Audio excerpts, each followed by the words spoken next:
going back to that guy that you mentioned earlier on, as soon as you were talking about that, first thing I'm thinking is attachment issues and attachment style. So he locks into that person and he lives his life through that person. So what there is a level of lack of boundaries to a certain degree, because he's not individuated. As soon as he gets into a relationship, it sounds like it's an enmeshment, because he abandons himself and goes into the relationship. And there's a level of love that he needs that maintains him in the relationship. And when the relationship is over, he's back out, he's on the phone. He's like, how you doing, boys? When we come back round again, because he hasn't fully individuated. He abandoned himself and his needs in that relationship.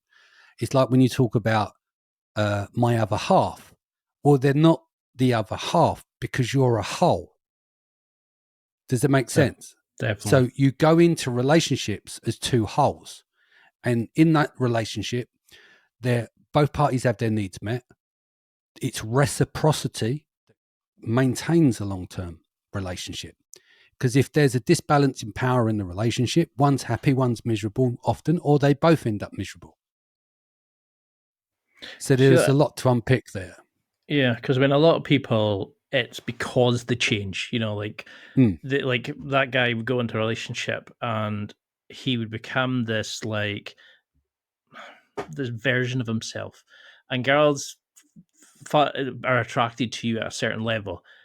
They don't want you to change and suddenly become a lapdog or become following them around, lose all your hobbies and stuff. They're attracted to the person that you are at the time.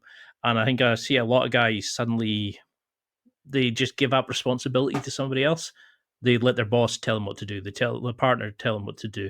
That's pick up the kids and stuff.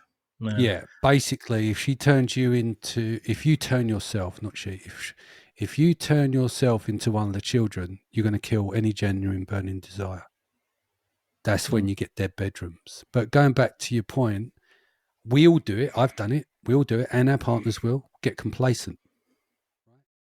Pretty much everyone does. So all this stuff that you did to win her, that all stops.